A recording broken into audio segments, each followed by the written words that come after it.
ಶ್ರೀ ಸಿದ್ಧಾರೂಢ ಕಥಾಮೃತದ 44ನೆಯ ಅಧ್ಯಾಯ. 44ನೆಯ ಅಧ್ಯಾಯದ ಪೂರ್ವದಲ್ಲಿ ಶ್ರೀ ಗ್ರಂಥ ಮಹಾತ್ಮೆ. ಓಂ ಶ್ರೀ ಗಣೇಶಾಯ ನಮಃ. ಶ್ರೀ ಗುರು ಸಿದ್ಧಾರೂಢಾಯ ನಮಃ.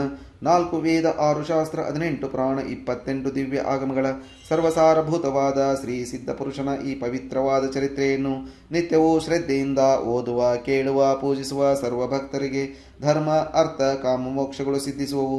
ಸರ್ವ ಕಷ್ಟ ನಷ್ಟಗಳು, ಸರ್ವ ಪಾಪತಾಪಗಳು, ಚೋರವೈರಿ, ವಿಷಭೂತಾದಿ ಭೀತಿಗಳು ಬಯಲಾಗಿ ಸರ್ವದಾ ಸಕಲ ಸನ್ಮಂಗಳಿಂದ ಕೂಡಿದ ಸುಖ ಸೌಭಾಗ್ಯಗಳು ಒದಗಿ ಬರುವವು. ಶ್ರೀ ಸಿದ್ಧ ಸದ್ಗುರುವಿನ ಕೃಪಾಪೂರ್ವಕ ಶ್ರವಣ ಮಾಡುವುದರಿಂದ ಶಾಂತಿ, ಧಾಂತಿ, ವಿವೇಕ, ಜ್ಞಾನ, ಸದ್ಭಕ್ತಿಗಳು ಸಂಪ್ರಾಪ್ತವಾಗುವು.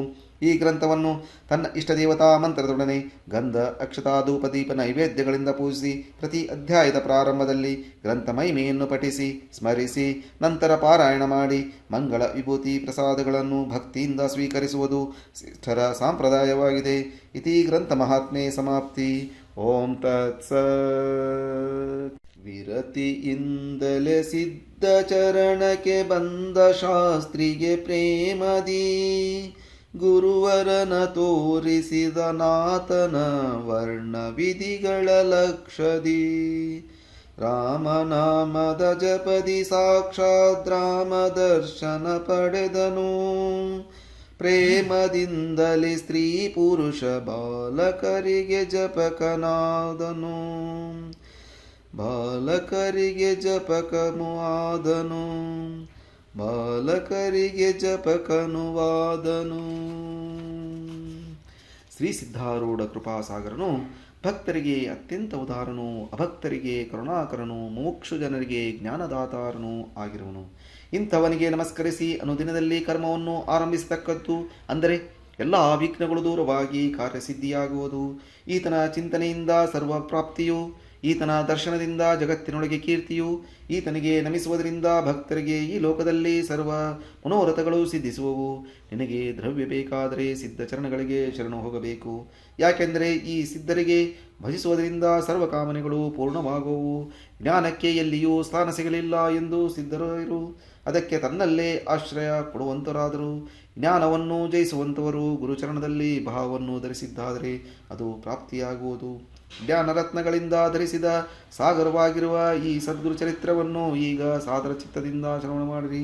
ಎಲ್ಲ ಪಾವನ ತೀರ್ಥಗಳು ಈ ಸಾಗರದಲ್ಲಿ ಒಟ್ಟುಗೂಡಿರುತ್ತವೆ.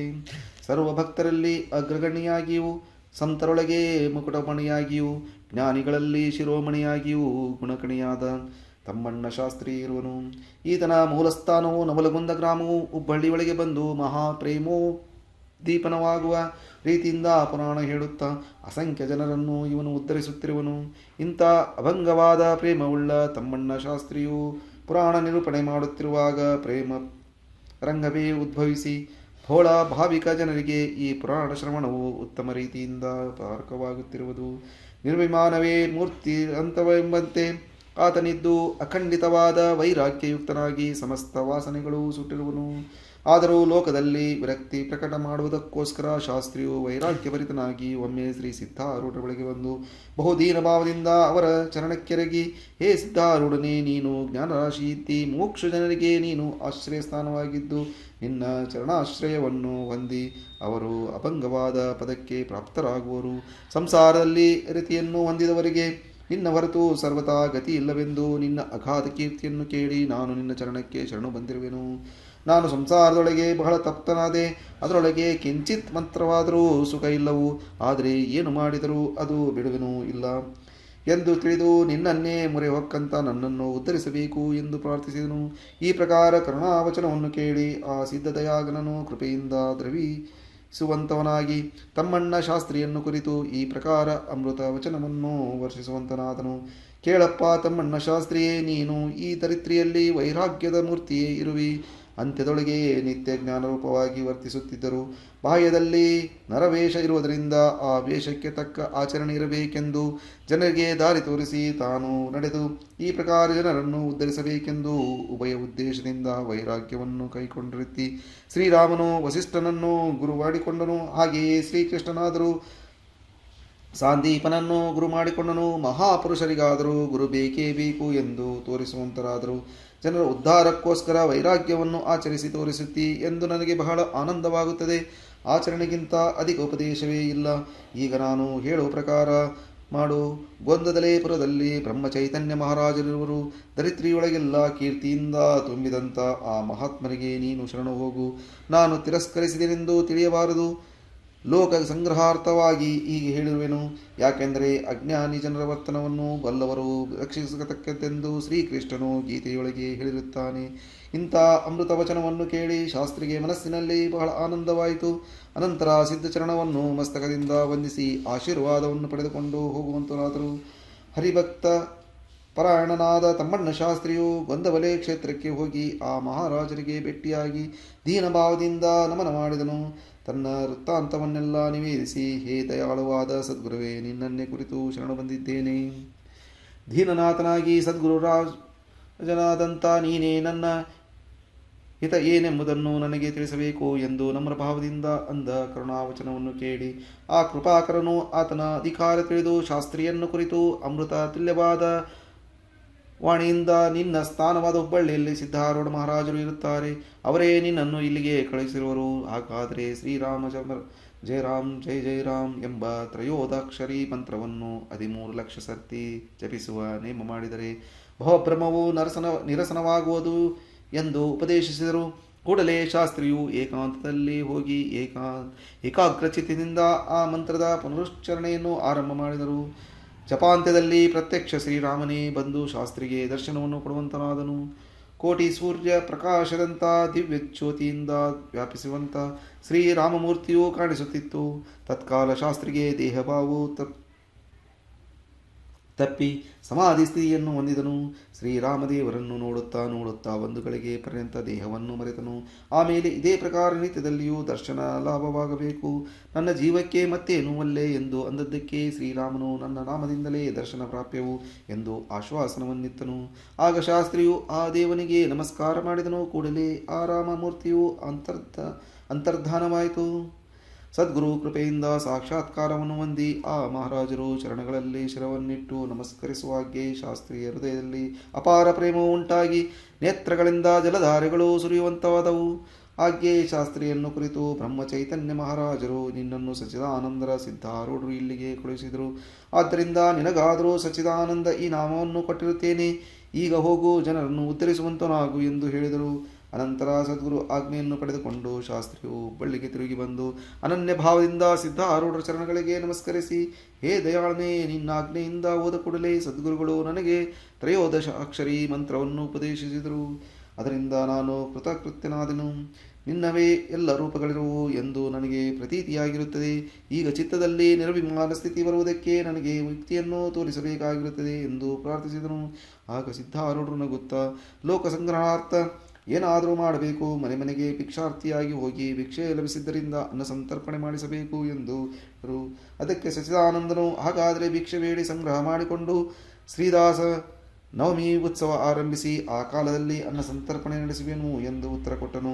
ಸದ್ಗುರು ಆಜ್ಞೆ ಪಡೆದುಕೊಂಡು ಮಹಾವೈಭವಯುಕ್ತವಾದ ಮಂಟಪವನ್ನು ನಿಂದಿರಿಸಿ ಅಲ್ಲಿ 7 ದಿನಗಳ ತನಕ ಕೀರ್ತನ ಮತ್ತು ರಾತ್ರಿ ಹಗಲು ಭಜನ ನಡೆಸುವ ವ್ಯವಸ್ಥೆಯಾಯಿತು. ದೂರ ದೂರ ಪ್ರಾಂತಗಳಿಂದ ಹರಿದಾಸರು ಕೀರ್ತನೆಗೋಸ್ಕರ ಬಂದರು. ಅಸಂಖ್ಯ ಜನರು ಆ ಕಾಲದಲ್ಲಿ ಅಲ್ಲಿಗೆ ಬಂದು ಕೀರ್ತನಾನಂದವನ್ನು ಭೋಗಿಸುತ್ತಿದ್ದರು. ಇಂಥ ಆನಂದದ ಸಮಾರಂಭವು 7 ದಿನಗಳ ತನಕ ನಡೆಯಿತು. 8ನೇ ದಿನ ಸಮಾರಾಧನೆಯು ಸಲುವಾಗಿ ಸರ್ವವರ್ಣದವರಿಗೂ ಆಮಂತ್ರಣ ಕೊಟ್ಟಿತ್ತು. 10,000 ಜನರ ದಿಶೆಯಿಂದ ತಯಾರಿ ಮಾಡಿತ್ತು. ಪ್ರಥಮಾದಲ್ಲಿ ಕುಳಿತ 2 ಪಂಕ್ತಿಗಳಲ್ಲಿ 8,000 ಜನರು ಉಂಡು ತೃಪ್ತರಾದರು. ಭೋಜನ ಕಾಲದಲ್ಲಿ ಸಿದ್ಧರಾಯರು ಬಂದು ಆ ಮಹತ್ವದ ಸಮಾರಂಭವನ್ನು ನೋಡಿ ಮನಸ್ಸಿನಲ್ಲಿ ಬಹಳ ಸುಖಪಟ್ಟು ಆನಂದ ವಚನವನ್ನು ಅನ್ನುತ್ತಾರೆ. ತಮ್ಮಣ್ಣ ಶಾಸ್ತ್ರಿಯೇ, ನೀನು ಧನ್ಯನು ಧನ್ಯನು, ನೀನು ಧರಿತ್ರಿಯೊಳಗೆ ಖ್ಯಾತಿಯನ್ನು ಮಾಡಿದಿ. ಭಿಕ್ಷೆಯಿಂದ ಇಂತಹ ಸಮಾರಾಧನೆಯನ್ನು ಮಾಡಿದ್ದೆಂಬುದು ನಿಶ್ಚಯವಾಗಿ ಬಹು ವಿಚಿತ್ರವಾಗಿದೆ. ಇದನ್ನು ಕೇಳಿ ಶಾಸ್ತ್ರಿಯು, ಏ ಸದ್ಗುರುನಾಥ, ಇದೆಲ್ಲ ನಿನ್ನದೇ ಕೃತಿ ಇರುವುದು. ದೀನನಾದ ನನ್ನನ್ನು ಮುಂದಕ್ಕೆ ಮಾಡಿ ಸರ್ವ ಕರ್ತೃತ್ವವನ್ನು ನೀನೇ ನಡೆಸುತ್ತಿ ಎಂದು ಉತ್ತರ ಕೊಟ್ಟನು. ಪ್ರಥಮ ಪಂಕ್ತಿಗಳು ಎದ್ದ ಕೂಡಲೇ ಪುನಃ 8,000 ಜನರು ಭೋಜನಕ್ಕೆ ಬಂದು ಕುಳಿತರು. ಇಷ್ಟೊಂದು ಜನರನ್ನು ನೋಡಿ ಶಾಸ್ತ್ರೀಯ ಮನಸ್ಸು ಬಹಳ ಖಿನ್ನವಾಗುವಂತಾಯಿತು. 2,000 ಜನ ಸಲುವಾಗಿ ಅನ್ನ ಸಂಗ್ರಹ ಉಳಿದಿತ್ತು. ಅಧಿಕ ಅನ್ನವನ್ನು ಕೂಡಲೇ ತಯಾರಿಸಲಿಕ್ಕೆ ಸಾಧ್ಯವೇ ಇದ್ದಿಲ್ಲ.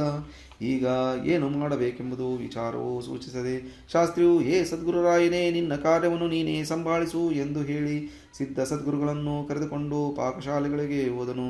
ಅಲ್ಲಿ ಸದ್ಗುರುನಾಥನು ಏನು ಮಾಡಿದನೆಂದರೆ, ಸರ್ವ ಸಾಹಿತ್ಯವನ್ನು ಕೃಪಾದೃಷ್ಟಿಯಿಂದ ನೋಡುವಂತನಾದನು ಮತ್ತು ನೀಡಲಿಕ್ಕೆ ಬೇಗನೆ ಆರಂಭ ಮಾಡಿರಿ, ಯಾರೂ ಚಿಂತೆ ಮಾಡಬೇಡ್ರಿ, ಸದ್ಗುರು ಸಮರ್ಥನನ್ನು ಹೃದಯದಲ್ಲಿ ಚಿಂತಿಸುವಂತರಾಗಿರಿ ಎಂದು ನುಡಿದದ್ದು ಕೇಳಿ ಶಾಸ್ತ್ರಿಗೆ ಬಹಳ ಆನಂದವಾಗಿ, ಸದ್ಗುರುವೇ, ಎಲ್ಲ ಭಾರವನ್ನು ವಹಿಸಿಕೊಂಡು ನನ್ನ ವೃತ್ತಾಂತವನ್ನು ನಿರಸನ ಮಾಡಿದನು.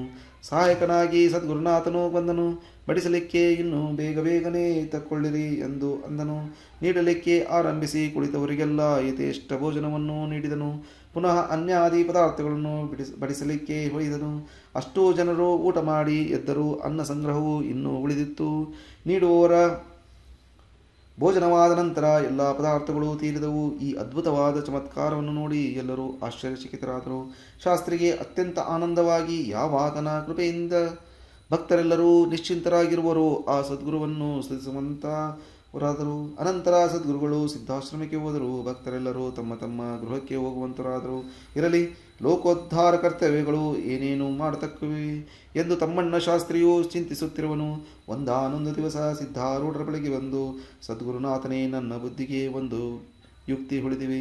ಅನೇಕರಿಗೆ ನಾಮಸ್ಮರಣೆ ಮಾಡಲಿಕ್ಕೆ ಹಚ್ಚುವರೇ ಅದರ ಉದ್ದೇಶವಾಗಿರುತ್ತದೆ. 13 ಕೋಟಿ ನಾಮ ಜಪ ನಡೆಸುವ ಸಂಕಲ್ಪ ಮಾಡಿ ಪ್ರತಿಯೊಬ್ಬ ಭಕ್ತರು ಸ್ವಲ್ಪ ಸ್ವಲ್ಪ ಮಾಡುತ್ತಾ ನಡೆದರೆ ಎಲ್ಲರದು ಕೂಡಿ ವರ್ಷಾಂತದಲ್ಲಿ ಸಂಖ್ಯೆ ಪೂರ್ಣವಾದೀತು ಎಂದು ಹೇಳಿದ ಲೋಕೋದ್ಧಾರಕ ಉಪಾಯವನ್ನು ಕೇಳಿ ಸದ್ಗುರುನಾಥನಿಗೆ ಆನಂದವಾಯಿತು.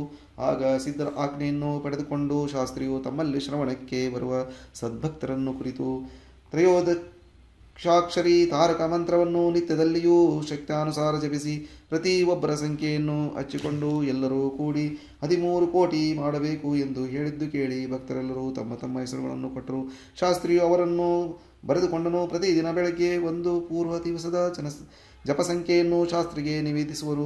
ಅತ್ಯಾದರದಿಂದ ಪ್ರತಿಯೊಬ್ಬ ಭಕ್ತನು ಮಾಲೆಯನ್ನು ಕೈಯಲ್ಲಿ ಧರಿಸಿ ಜಪವನ್ನು ಮಾಡುತ್ತಿದ್ದನು. ವೇಳೆ ವ್ಯರ್ಥವಾಗಿ ಕಳೆಯದೆ ಸರ್ವರು ದಿನೇ ದಿನೇ ಸಂಖ್ಯೆಯನ್ನು ಬೆಳೆಸುತ್ತಾ ನಡೆಯುವರು. ಎಲ್ಲರ ಸಂಖ್ಯೆಯನ್ನು ಕೂಡಿಸಿ ನೋಡಿದಾಗ 6 ತಿಂಗಳೊಳಗೆ 13 ಕೋಟಿ ಸಂಖ್ಯಾ ಪೂರ್ಣವಾಯಿತು. ಆದರೂ ಜಪ ಮಾಡುವವರು ಯಾರೂ ಬಿಡಲಿಲ್ಲ. ಪುನಃ 13 ಕೋಟಿ ಜಪದ ಸಂಕಲ್ಪ ಮಾಡಿ ಜಪವನ್ನು ನಡೆಸಿದರು. ಎಲ್ಲ ಜನರೊಳಗೆ ಜಪ ಮಾಡುವ ಪ್ರೇಮವು ಅನುಪಮವಾಗಿ ಬೆಳೆಯುತ್ತಾ ನಡೆಯಿತು. ಸ್ತ್ರೀ ಪುರುಷ ಬಾಲಕರ ಕೈಯಲ್ಲಿ ಎಲ್ಲಿ ನೋಡಿದರೂ ಮಾಲೆಯು ಶೋಭಿಸುವುದು. ಕಾಲವನ್ನು ವ್ಯರ್ಥವಾಗಿ ಹಾಳು ಮಾಡದೆ ಕೇವಲ ಮಂತ್ರವನ್ನೇ ಜಪಿಸುತ್ತಿರುವರು. ಎಲ್ಲರಿಗೂ ಈ ಪರಿಪಾಠ ಹತ್ತಿದೆ. ಅತ್ಯಾನಂದದಿಂದ ಸ್ಪಷ್ಟವಾಗಿ ನಾಮ ಜಪಿಸುವರು. ಈ ಪ್ರಕಾರ ಜನರೊಳಗೆ ನಾಮಸ್ಮರಣೆಯಲ್ಲಿ ಉತ್ಕಟ ಪ್ರೇಮವು ಉಂಟಾಯಿತು. ಈ ರೀತಿಯಿಂದ ತಮ್ಮಣ್ಣ ಶಾಸ್ತ್ರಿಯು ಲೋಕೋದ್ಧಾರ ಕಾರ್ಯವನ್ನು ಮಾಡುತ್ತಿರುವಾಗ ಸಿದ್ಧ ಕೃಪೆಯಿಂದ ನಡೆಯುತ್ತದೆ ಎಂದು ಹೇಳಿ ತಾನು ಯಾವುದರೊಂದು ಅಭಿಮಾನವನ್ನು ಪಡಲಿಲ್ಲ. ಸಿದ್ಧ ಸದ್ಗುರುಗಳ ಮೇಲೆ ಅದ್ಭುತ ಪ್ರೇಮವನ್ನು ತಾನೇ ಪ್ರಕಟ ಮಾಡಿ ಲೋಕಕ್ಕೆ ಉಪದೇಶಿಸುವುದು. ಆತನ ಪುರಾಣ ಶ್ರವಣಕ್ಕೆ ಅಸಂಖ್ಯ ಭಕ್ತರ ಪ್ರೇಮದಿಂದ ಬರುತ್ತಾರೆ. ಸದ್ಗುರು ರಾಜನು ಪ್ರೇಮದಾಸನಾಗಿದ್ದನು. ಆತನಲ್ಲಿ ಭಕ್ತರೆಂಬ ಅಪಾರದ ರತ್ನಗಳಿರುವವು. ಒಂದಕ್ಕಿಂತ ಒಂದು ಸ್ವತೇಜದಿಂದ ಸುಂದರ ಆಗಿದ್ದು ಸದ್ಗುರುವನ್ನು ಇವನು ರಕ್ಷಿಸುವನು ಎಂಬಲ್ಲಿಗೆ ಶ್ರೀ ಸಿದ್ಧಾರೂಢ ಕಥಾಮೃತದವಳು ಶ್ರವಣ ಮಾತ್ರದಿಂದ ಸರ್ವ ಪಾಪಗಳನ್ನು ಭಸ್ಮ ಮಾಡುವಂಥ ಅತೀ ಮನೋಹರವಾದ ಈ 44ನೇ ಅಧ್ಯಾಯವನ್ನು ಶಿವದಾಸನು ಶ್ರೀ ಸಿದ್ಧಾರೂಢ ಸದ್ಗುಣ ಶರಣಾರವಿಂದಗಳಲ್ಲಿ ಅರ್ಪಿಸಿರುವನು. ಓಂ ತತ್ಸತ್.